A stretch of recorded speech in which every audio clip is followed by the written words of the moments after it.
Isn't that right? Smith Jean, Duke of Batayan.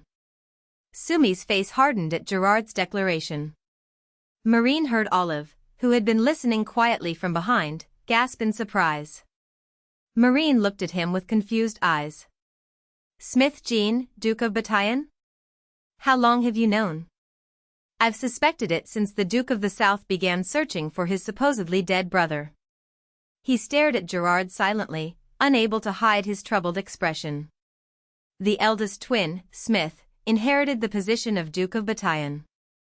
But why has the older brother been constantly searching for his twin brother for years? Marin's mouth fell open slightly as she looked at Sumi, or rather, Smith, who stood before her. Are you saying that the current Duke is impersonating his older brother? Yes. They look so similar you can't tell them apart.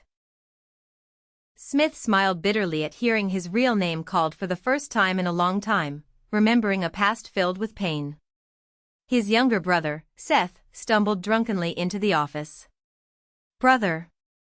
Smith took off his glasses and looked at his intoxicated brother. Seth. Why are you drinking like that? Brother. Brother. When his usually outspoken younger brother kept calling him repeatedly, Smith laughed. Why are you calling me? I'm not going anywhere. Why won't you go? Seth muttered, his head down. What?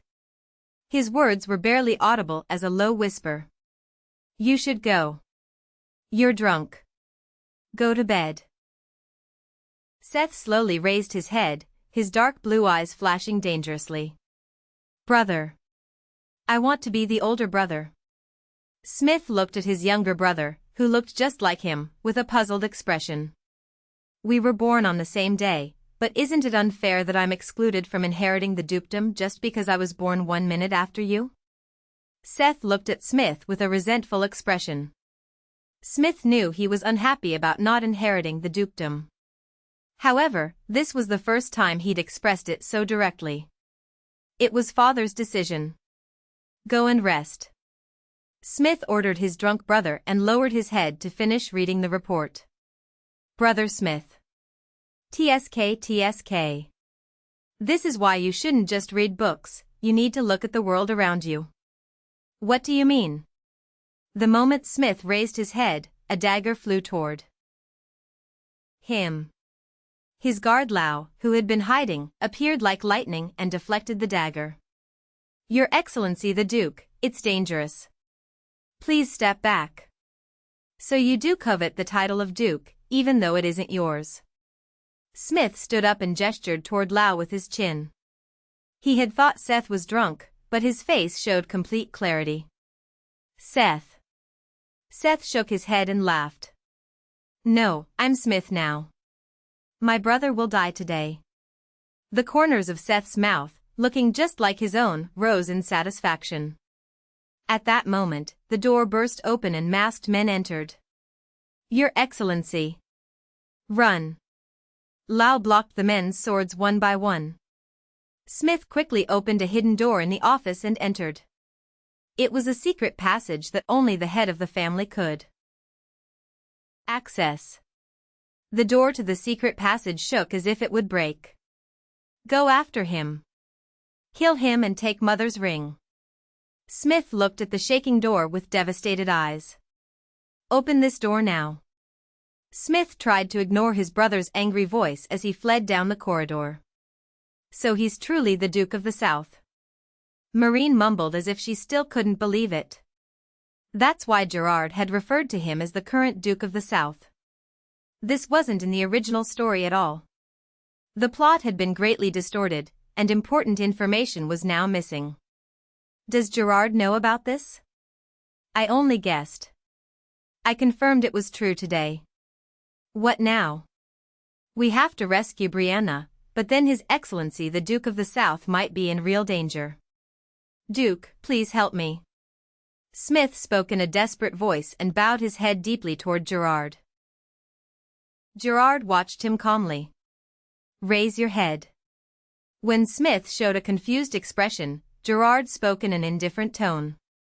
How long do you plan to run from this? Smith's navy blue eyes wavered. If you go to find your fiancé now, I'll give you knights. If he sees my knights, he'll have no choice but to let her go. But then you'll have to run away again. Smith pursed his lips and spoke with difficulty. If I don't run away, will you help me? Of course. Smith looked at the Duke in amazement. His younger brother, born on the same day with the same face, had taken his name. But why would the Duke of the West, a complete stranger, help him? Why? Didn't you ask for that? The Duke spoke with a casual expression, as if it were obvious. Smith looked at the Duke with a bewildered expression.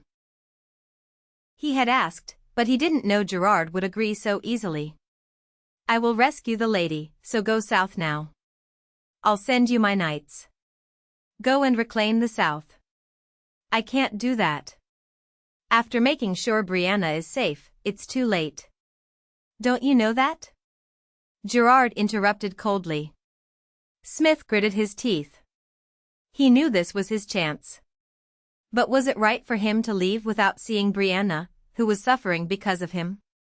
His heart ached when he thought of her. You decide. Smith flushed. It was as if his weakness had been laid bare. But in the South, my brother's influence is tisk. Gerard clicked his tongue sarcastically and interrupted him again. Who is the real Duke of the South?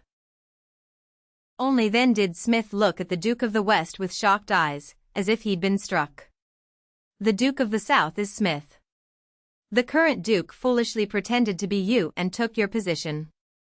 You should simply return to your rightful place, rather than letting your younger brother continue impersonating you. Marin was secretly moved by Gerard's words. All right. Smith clenched his fists and spoke with a determined expression. Please leave immediately.